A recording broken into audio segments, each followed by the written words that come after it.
早餐嚟咗啦。咁嗰啲太熱氣啊，嗰啲就不必啦嚇。食翻呢個係薑葱食雲吞咧，一定要皮薄餡靚。咁呢個係鮮肉雲吞嚟嘅細份雲吞咧，雲吞麵咧一定要有啲羹㗎，有啲韭黃。多人㗎，我哋喺市場室內呢度出翻去。咁平時如果同老婆離開飲茶咧，各位觀眾，我所在位置江南西地鐵站 A 出口。今日咧好翻少少，去食雲吞麵。喺地鐵站出嚟，咁你可以行入呢啲巷仔咁樣穿過去嘅。今日我去華叻強啊，咁當然啦，你行外邊大路都可以嘅。因為天氣熱啊，咁啊外邊可能又會有多電雞啊，咁行翻裏邊咯。其實一樣嘅啫嚇。咁除咗我等陣想去嘅華叻強以外咧，其實仲有潮炳正啦，同埋好麵線呢兩間食麵嘅都係非常之好嘅。海珠區比較旺嘅居住區，呢度都應該算係其中一個啦吧。老城區之中，咁啊對面又有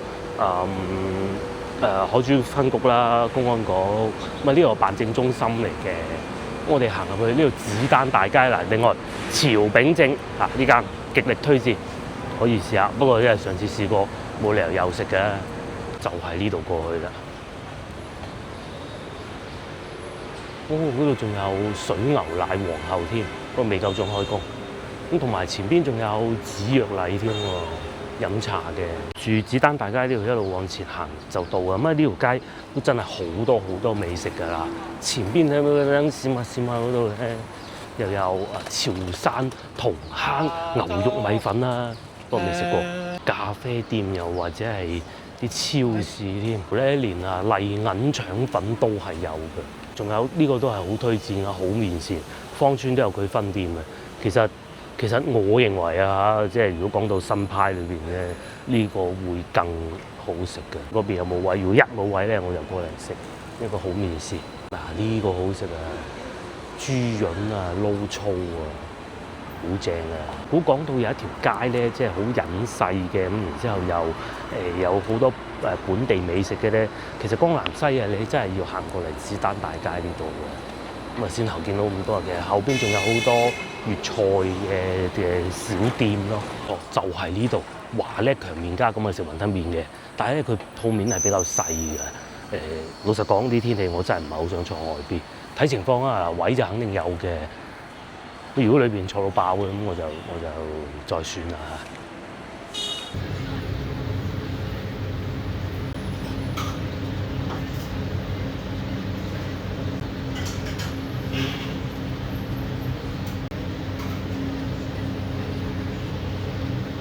早餐嚟咗啦，咁嗰啲太熱氣啊，嗰啲就不必啦嚇。食翻呢個係薑葱撈麵幼麵，咁佢哋呢度咧係竹升麵嚟嘅，係有支大碌竹韌嗰種㗎。我講到而家廣州咧，連埋西關啊，我認為真係本土味道嘅話咧，華叻強呢度算唔算數一數二啊？都算㗎啦。好多廣州人咧翻嚟廣州咧，都係會嚟呢度試下嘅。我面前呢個早餐咧39蚊，咁呢個咧係蛋麵嚟㗎嚇，咁梗係會貴啲嘅啦。哇！啲薑肉幾多，快啲試下先。啲麵咧好爽口彈牙，好煙韌啊，同埋咧幾有呢啲功夫嚟嘅，全部都係。因為咧嗰條竹升咧韌嘅時候咧，佢係唔會整斷嗰啲麵裏邊嗰啲纖維嘅。機做嘅話，機會發熱㗎嘛。係啊，就同石磨腸粉大同小異嘅道理。咁當然啦，最難得嘅就係功夫，一定係要落少少豉油咧。醋咧，同埋咧呢個係秘訣啊！胡椒粉啊，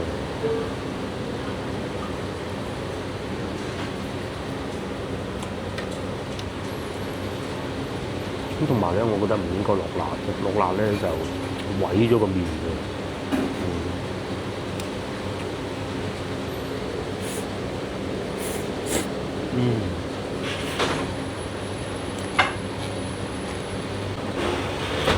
嗰點咧，嗰啲醬啊，有少少胡椒粉啊，有醋啊，豉油撈埋一齊咧，就突然間變得更加平衡嘅喎，好鬼正。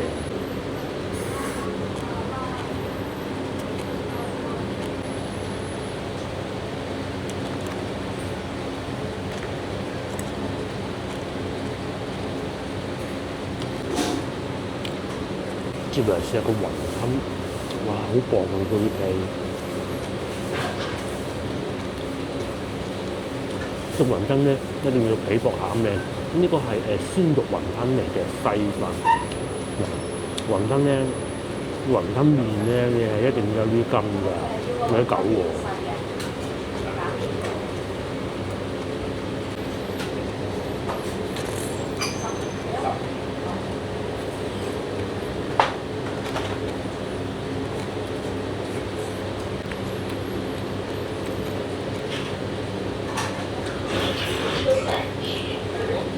食飽飽，大家睇上去覺得點靚？好食㗎，真係好食㗎！嗰個麵真係揾唔翻喺廣州，冇，真係揾唔翻。咁啊，個雲吞個品質都係好上乘嘅。如果你係啲要雞蛋挑骨頭咧，湯底鹹咗少少，僅此而已。咁同埋仲有記住喎，我呢排呢幾日好鬼清淡啊，所以可能會唔會味蕾敏感啲咧？呢還是係點咧？咁啊好事嚟嘅，已經好翻啦。早幾日咧食唔到味嘅，咁甚至乎有啲阿叔喺隔離食煙仔咧，我都係唔知㗎，好後期先知嘅。過後同大家講啊，琴日上一集我哋去飲茶嗰度嘅，咁一坐低，哇，好多支煙槍，咁我好擔心喎，死我會咳到肺都歪咧。冇嚇，因為根本都聞唔到，係啊，但係今日又好翻好多，係好煩，係面扯完咗。佢真係嗰種手工嗰種雲吞麵嚟㗎，即係攞條竹升整嘅。因為琴日我睇過一個本地好知名嘅美食博主去食雲吞麵啊，喺芳村嘅。咁佢咧就講嗰間雲吞係爭少少啊，咁但係咧個麵就好好。咁但係我認為咧呢度咧有過之而無不及，我就認為係咁嘅。咁啊有人情味，但係唔知點解個老細坐咗喺我後邊，所以我先頭講嘅嘢比較少嘅。費事，其實唔係怕人哋阿老細唔中意你拍佢，點會咁後生，中意到不得了咧？而係咧，我怕講錯咗，唔識嘢俾你笑咧。又雲吞麵檔又多啊，仲有呢一間㗎嚇，心仔記係好出名㗎啦。呢個係港式雲吞嚟嘅。呢度仲有特價雲吞麵添喎。係啊，飯都有添，幾企利喎。其實豉油嗰度咧，仲有一個少少遺憾，都唔知算唔算遺憾咧？有比較有傷害啦，貴咗少少。哇，39蚊啊，食到嗰個係好食嘅，真好食嘅，即係真係人哋係好用心去做嘅。竹升麵呢樣嘢咧冇秘方㗎，只有努力㗎咋，冇後生願意咁樣一早起身去韌㗎，天都未光就走去韌㗎。咁同埋你又唔知賣唔賣得出嘅喎，寧願去送快遞嘅，都好過咁樣去韌竹升麵啊！個師傅都話唔教嘅，一定教你肯嚟做就得㗎啦。但係咧冇人肯做，係啊，所以咧有得食快食啊！呢間真係算幾好，真係幾好。呢邊有咩食啊？呢間都唔錯㗎，係啊，我嗰度仲有個拉麵添啊，隔離係嘛？即係坐喺路邊食嗰種咯。而家就係日光日白，梗係唔食呢啲啦。南西呢邊咧，啲餐廳古仔多，後邊呢間多嗰啲宵夜大排檔啊，真係幾好嘅。呢一間嗱，我特登唔影佢全名啊嚇，識嘅已經知咩我講咩嘅。不過早排咧，因為佢開放式廚房，佢嗰啲廚房啲契弟又傻嘅。咁開放式廚房嘅目的就係俾客戶食客睇見佢有幾衞生嘅啫嘛。咁佢好啦，收工啦，搞衞生啦。攞個地拖去拖個腳，死人！我俾人影咗出嚟，咁咪唔使做啦，係嘛？咁人哋仲笑佢。跟住以前咧，佢哋炒牛河係好好嘅，聽講我未食過。咁但係咧，人哋笑佢嗰單嘢出咗之後，你知而家喺社交媒體嘅，可以順手出個掃把炒牛河啦，一定好賣得啊！真係真係陰公。因為而家仲開住工啊。不過咧，互聯網嘅記憶係好短嘅啫。不過咧，喺廣州人心目中咧，對於飲食咧又另當別論嘅喎。廣州人咧喺飲食方面嗰啲八卦新聞咧係會記好耐㗎。係啊，睇佢唔知過唔過到呢一關啊。廣州人咧嗰啲互聯網記憶咧都係同香港其實好短，但係唯獨喺餐飲方面咧，嗰個老細以前係點啊？有啲咩花邊新聞咧係全部都記得㗎。啊，包括呢啲食品安全啊更加添啦嚇。係啊。咁啊，唔知佢點啦，係咪？繼續行，其實我唔係想行到咁後嘅，但係行下又一間，行下又一間。前面呢個又係好正啊嘛！石崗漁村，哎呀！平時咧同個老婆，即係其實有時都幾煩惱，都唔知去邊度食。江南西嚟到呢啲後邊呢啲多到不得了啊！不過唔好去食炒牛河就得㗎啦，係嘛？就唔係淨係話富力海珠城嗰邊㗎嘛，石崗漁村好多年嘅老人做咗。喺我認知就係有江南西就係同佢一齊，咁後邊再行就好遠嘅啦。我哋喺度行翻過去曉港公園嗰邊行下。嗱，呢邊呢個社區都係好舒服嘅，上邊樹木又多，條路其實都算幾闊㗎啦。嗰啲車又唔算話亂咁停，前邊又有停車咪標嗰啲咁樣。咁同埋呢邊咧都係會有好多咖啡店嘅，不過我真係飲唔到嘅啫，費事又咳餐懵㗎啦嚇。對面啦，呢間幾好㗎，而且又坐得舒服。咁同埋咧唔會太貴嘅，唔係一嚟就20幾30蚊杯，都係10蚊10零蚊杯咁嘅啫嚇。10蚊又唔得，咁啊隔離又剪頭髮嘅，咁啊突然間隔離又係一個超市嚟嘅喎。都係喺居民樓下邊，一後生咁啊行過咪買嘢飲咯嚇，好正嘅。哎呀，補充翻一點啊，先頭我嗰個地拖炒牛河咧，唔係呢間分店啊，係江南西嗰間分店啊，唔係更正，係五羊新城嗰間分店啊。咁啊，不過都唔食嘅啦，係咪？威仔冇做咩？我記得以前都好旺場㗎。但係睇個樣又唔似冇做喎，仲貼住招聘嘅。我內部裝修冇做嘅，因為還是係內部升級啦。嗱，已經講得休息1個月，但係都好耐下咯，4月1個月嘅話，都5月3都過咗，而家都6月3嚟緊啦。呢度咁隱世，仲有個越南粉添喎嚇。呢邊真係好多嘢食㗎，探月咁似一個車嘅名嘅，黃牛骨湯正啊！下次又可以試下啦。台車往嘅咧就已經係江南西嚟㗎啦，江南西路啊。不過左面咧就係唔係大快活啦，係左邊前少少咧就已經係富力海珠城。咁啊，大家如果嚟到江南西呢邊遊玩啊，找尋美食嘅咧，我建議真係2個地方嘅啫。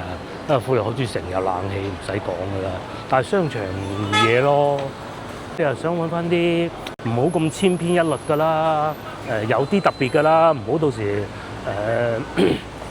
翻到去你住嗰度都仲食到嗰啲味咧。咁啊，行入嚟後邊呢邊嚇，即係公安局呢邊呢條街行入去子丹大街咁啊，雲吞麵又有啦。啲粵式小菜又有啦，好多。而家係10點鐘，條街都已經咁旺㗎啦喎嚇。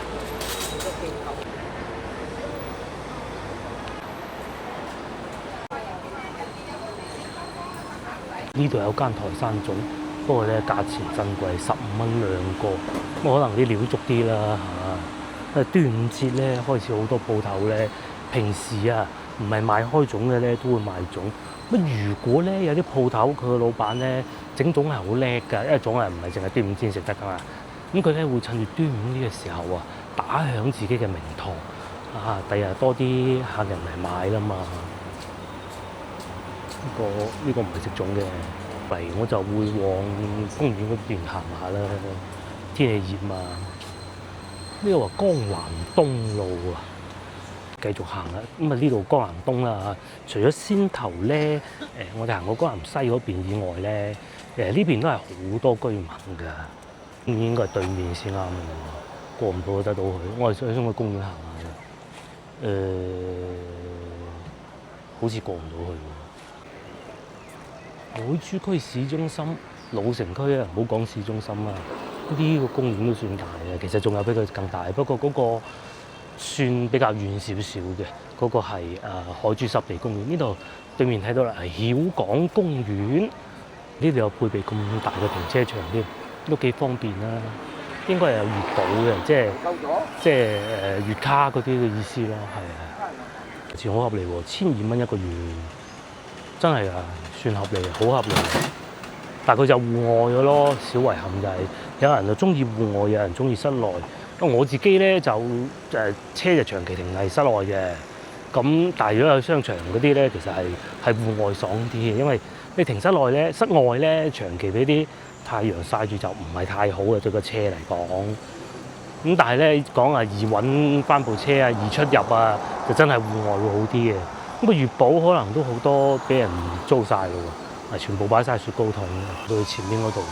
咁啊聽講咧嗰條橋咧係海珠區現存啦，即係仲用得到喎，最古老嘅石橋嚟嘅，唔知係咪啊？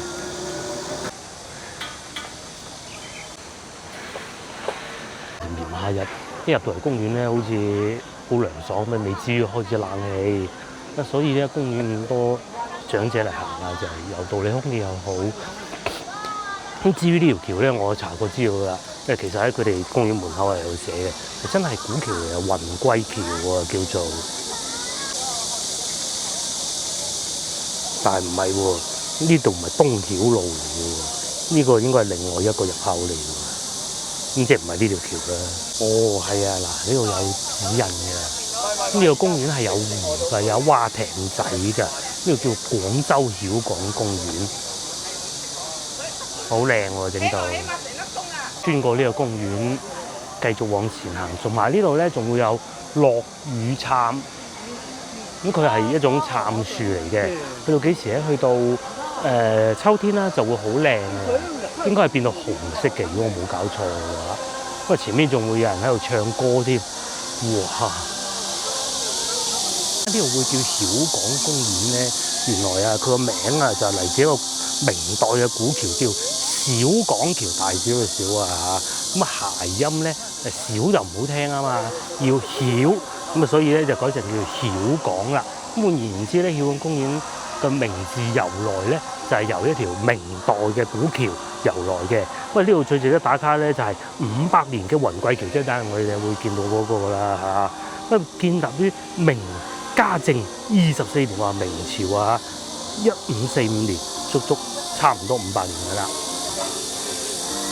喺呢度啊，竹樹亦都係會有好多㗎。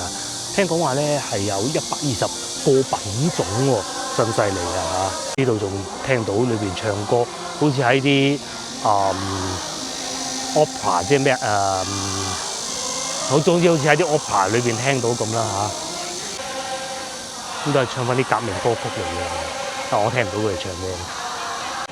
嗱，而家啲科技好先進㗎，叔叔可以自己出行㗎，行公園都得㗎。但係佢就會幾唔理人㗎咯，係啊。咁啊，一忍人嘅啫，呢啲嘢都係。除此之外咧，仲會有啲哥哥姐姐喺度跳舞啦。有益身心，不過真係好熱啊！但係你中唔到長期都喺冷氣房嘅，要攞把扇出嚟撥下咁。咁啊，當然係做下運動啊，有益身心啦。我呢度仲係租船嘅，係啊，不過呢時候冇人租喎。呢個公園啊，就唔係話會有要爬山嘅，都係嗰幾級樓梯咁大把嘅啫嚇。登高啲咁多而已。咁另外咧喺鏡頭嘅左邊啊，外邊係車來車往嘅，應該係曉港路吧。我咧就睇到啦，冇錯，呢個就係雲貴橋啊，明朝嘅橋嚟㗎，500幾年啦，嗱仲用得㗎。有好多人話咧，啲建築師都認為啊，石頭咧先至係凝固到一個建築物嘅歷史嘅。但係其實中國咧有好多古舊建築物咧，甚至乎從唐代開始咧都係用木頭㗎。當然而家少咗好多啦石頭就真係確實係用嘅時間會再長啲嘅。例如面前呢個就係幾 fit， 真係好啊！好似如果我好似呢個哥哥咁嘅年紀，仲可以咁樣啊，就好過中100萬大獎咯。下邊呢條涌啊，河涌啊，叫海珠涌，或者佢叫馬涌河啦。呢度就係嗰條石橋啦，500幾年嚟啫，上邊啲全部都係花崗岩嚟㗎。由明代呢個官員何維伯所建啊，全長咧係32米，寬咧係3.38米。呢度可以見到外邊車來車往，應該係曉港路嚟嘅，如果冇記錯嘅話。東曉路更正。你話有冇翻修過啦？保養應該會有嘅，不過石頭呢啲咧唔使好多保養嘅，係咪？嗰個係點用就點用，都會有啲保養下嘅，好似呢度咁啦。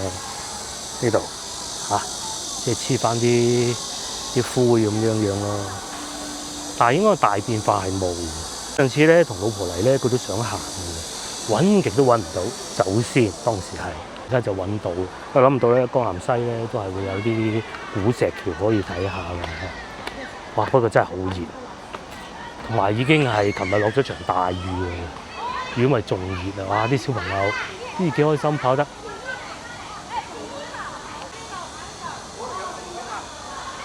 不過咧又行翻過嚟前進路啦嚇，呢度先係正門嚟㗎。哇！裏邊都真係好熱，但係咧都不過啲爸阿媽帶啲小朋友行啊，好嘅，呢啲熱冇所謂嘅。我哋行翻去前進路，一路兜翻去坐地鐵走啦嚇。好多人咧朝頭早咧都係咁樣嘅生活嘅啫，退休工人嗰啲。然之後喺鏡頭嘅右邊過去就武老城區嗰啲㗎，我記得係。呢邊就大把啦。前邊咧亦都會有好多美食啦，一講又講美食啦。南苑酒家就係其中之一啦。前邊都仲有一間雲吞麵店咯，但係我唔記得叫咩名啦嚇。我啱啱開始拍攝美食嘅時候咧，都係有去拍攝過㗎。但係嗰陣就大家睇唔到我個樣咯。而家經過都推薦下俾大家啦去前邊先，同埋已經有黃皮賣㗎。呢啲好喎，對我嚟講有啲級買啲呢啲先，15蚊吧，賣10蚊啦，老細。我買咗黃皮啊，哇！真係好貴稱啊。不過夠食嘅呢度啊，呢度已經10蚊啦。不過通常呢啲咧啱上嘅時候咧都係好貴㗎，係啊，10蚊呢度。酸酸甜甜咁咯，到咧路邊都仲有咁多人賣菜嘅，賣水果嘅，賣菜嘅。前邊咧見唔見都有個涼亭嗰個位置咧，就係南苑酒家嚟㗎啦。呢度咧仲有個超市啊，我老婆成日講話去超市買嘢嗰啲咧，佢就揀呢個嘅，因為老婆咧就慳使嘅，即係唔似個女咁大花筒嘅。個女咧通常都合碼嘅，買親係百幾蚊。個老婆買嘅咧就係呢間嘅啫，最緊要平，但係又唔可以差嘅喎質量。咁但係有時都會差㗎嚇。但係咧豬肉 OK 嘅，啲菜就唔得，係非常之唔得，得嚟仲要貴啲。但係啲豬肉 OK 嘅。除咗南苑酒家以外咧，仲有呢個嘉禾御廚都唔錯，喺西華路都有好似有間分店嚟㗎。咁食鵝嘅嘉禾御廚，如果我冇記錯名嘅話，應該係同一間。食魚食燒鵝㗎嘛，係啊，6.8字，又係飲茶。咁但係你話同南苑比咁，梗係爭好遠啦飲茶。南苑就園林式酒家咯，裏邊啲風景可以影相咯。關你個老母乜關？等我過成個鐘頭喺度啊！幾日咧，可能天氣熱啊，啲人好燥。其實我遇到3單，細節唔講啊，費事搞到自己又唔高興啊！即係就係燥咯，一個字。係啊。冇道理㗎，開車遇到一個傻㗎，係啊，唔講啊，琴日遇到嘅，今朝坐地鐵，今朝我諗咗好耐，究竟坐地鐵嚟啊，呢個人士係揸車嚟，諗下算啦，都係揸車嚟嘅，唔係都係坐地鐵嚟咧，又係撞到個傻嘅，真係傻嘅，行啦唔講，唔係冇科學根據嘅喎，因為咧通常天氣熱嘅時候咧，人都會燥啲啦，同埋咧有精神科醫生講過咧，其實嗱有統計數字啊顯示得到啊，通常夏天嘅時候咧係精神病患者高發期嚟㗎，咁係啊，大家要注意啊，係啊，自己冇事嘅梗係冇所謂啦，因為人哋咁你避免嘅仇都冇得報嘅。冇㗎，講翻呢度南苑酒家。咁佢好似幾晏開門㗎，朝頭早，即係佢唔係6點半就開門迎客嗰種嘅。咁而家呢個鐘數已經準備午市㗎啦。咁裏邊咧，嗱，我俾個建議大家早啲嚟飲茶，飲完茶咧行下裏邊啲園林，影下相，成個人都心情靚啲啦，係嘛？咁個人咪冇咁燥咯，係嘛？南苑酒家。裏邊咧都有啲竹樹走咗出嚟，好別緻、好優雅嗰種感覺嘅。尤其竹樹咧，佢長青啊嘛。咁廣東啲樹木梗係長青啦，北方咧佢哋好喜歡竹樹㗎，長青啊嘛，佢冇咁容易變黃㗎。同老婆嚟過一次㗎，揸車嚟到呢度，佢有個好處係咩咧？就係你唔好太過分啦，梗係。佢有停車場嘅，你飲完茶，停車場停喺佢嗰度，咁咧你附近行下，先至嚟攞翻架車都得咁樣嘅。因為市區唔係成日有人揸車去，同埋佢停車場都幾大㗎。因為佢平時除咗做茶市，最主要就係飲宴㗎嘛。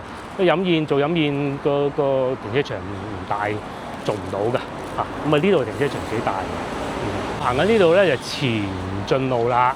咁啊前邊咧就仲有另外一家亦都係非常之出名嘅叫新興家園。先頭講嗰個雲吞麵店點解唔見咗嘅？莫非喺前邊？唔係呢一家，呢個叫百福麵家，都好似好出名嘅，但係連鎖式咯。嗱，出唔出名我冇唔知啊，坐得舒服一定。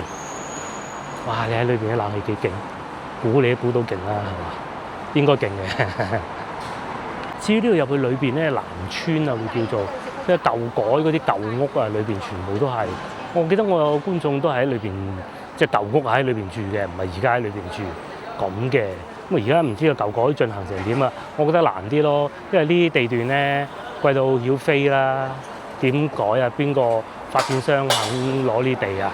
政府攞咗個地，到時賣唔去，邊個即係埋單啊？唔得噶嘛，肯定有人要，佢先至勾呢笪地出嚟啊！唔知點，或者有發展商肯制嘅，全部都係啲好舊嘅屋嚟嘅。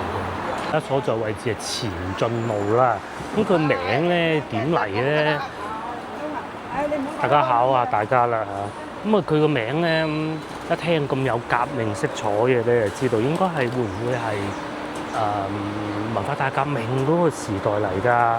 咁話說係咁嘅，喺1967年嘅時候咧，咁啊兩條路啊改咗個名啊，由小港路加雲貴路而成嘅，就係先頭我哋咪行過雲貴橋嘅，咁啊合併咗咧，喺1967年嘅時候咧就合併咗，就叫前進路嘅。1967年呢個時段就剛好就係文化大革命嘅高潮期啊！大家都破四舊啊，總之你舊嗰啲名啊，全部同我改晒佢，就一定要好革命嘅啊！咁啊，因而咧就會有前進路。咁其實有好多路咧都已經改翻轉頭㗎啦，咩紅旗路啊、躍進路啊呢啲名咧。咁但係其實前進路咧係冇改翻嘅嚇。咁啊，東風路、人民路呢啲都係冇改翻嘅，因為點解？我認為有啲咧名咧再改嚟改去就不是太好，我覺得嘅嚇。即係大家都已經好咗，而且咧人民路啊、東風路呢啲咧，相對冇紅得咁凄涼。躍進新村都仲有，躍進路就我哋冇印象會有㗎啦嚇。咁樣得名嘅，以前係小港路啦，一路改名啊雲貴路啦，再到前進路啦。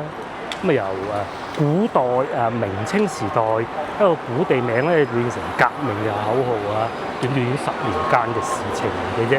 咁啊人啊冇變嘅，但係路名就變咗咯。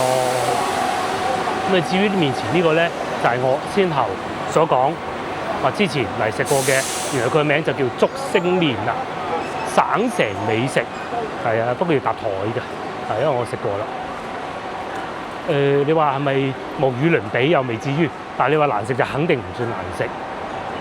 喺佢隔離咧就係新興家園，咁呢度就都價錢中等偏上啦，係啊。咁啊同南苑有得揮啊，係係。咁但係咧佢最出名咧就係食羊肉咯，嗰啲羊腩煲好正嘅，同埋朝頭早有飲茶嘅，26蚊一隻紅燒乳鴿，唔算貴嘅喎。嗱，裏邊仲有人喺度飲緊茶，不過午市都差唔多到。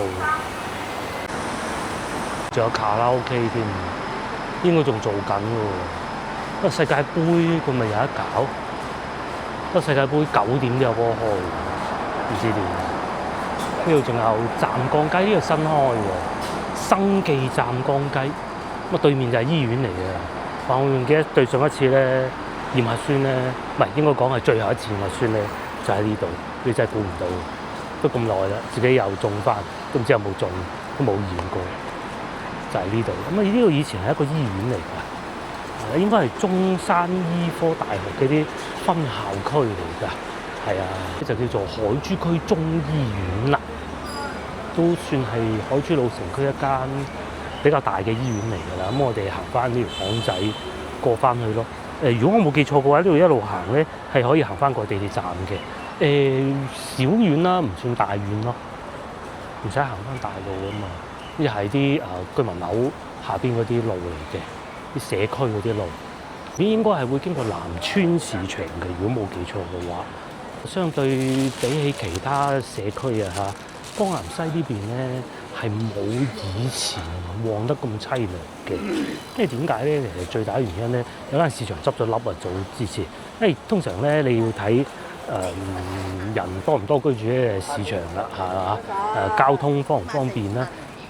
因為好多市民咧，其實佢係唔願意行太遠嘅，只除非你買好多咯嚇，咁啊買少少嘅其實都係就近嘅，最緊要就腳嘅啫嘛。咁但係咧市場執笠得咧，講明咧可能會比較少新嘅樓盤落成啦嚇。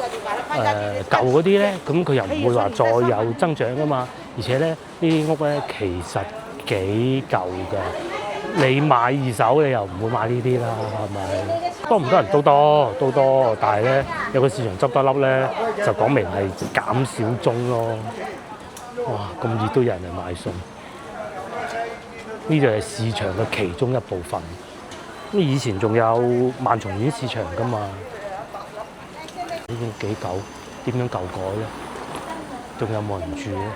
呢啲70年代、60年代都有知啊！佢都唔係9層，賣衫啊！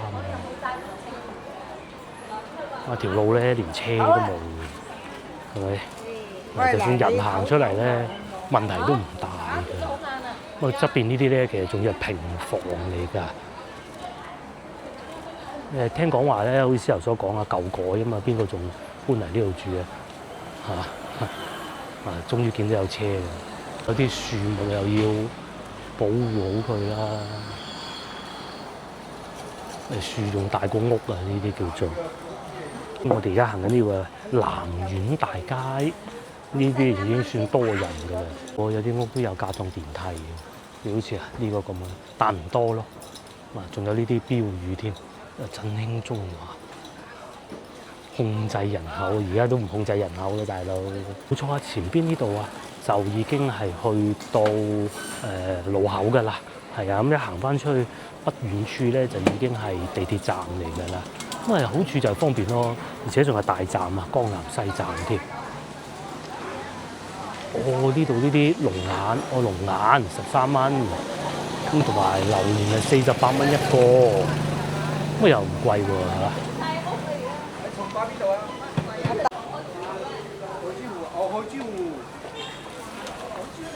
哇！仲聽到有人喺海珠湖來呢度買餸添，可能同啲老友飲下茶嘅啫。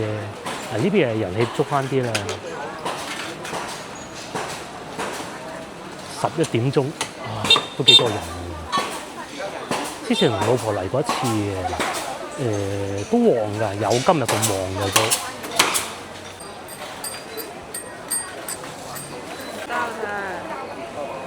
有賣海產㗎啦。又或者雞啦，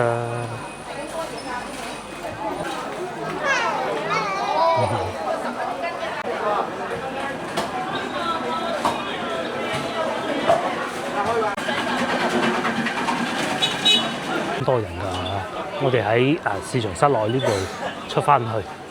咁平時如果同老婆離開飲茶咧，喺呢邊飲茶好少揸車嘅，揸個次咁大把，都係會嚟呢個市場買少少咯。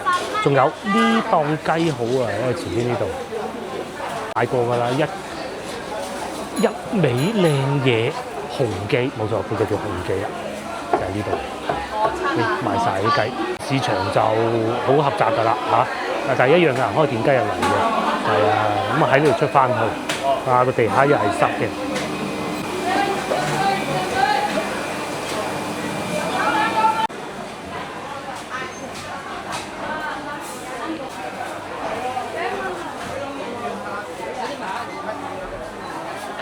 話咧，先頭我都講。話人越嚟越少嘅，而家行起身又唔覺喎嚇，係少嗰啲新嘅樓盤落成嘅，有落成都唔係咁易買啦。咁但係真係都多人嘅，可能唔近地鐵站方便啩。今次咧聽見咧有街坊走到好遠過嚟買啊，喺濕地公園過嚟買餸，哇！可能佢中意啲氛圍咯，選擇夠多。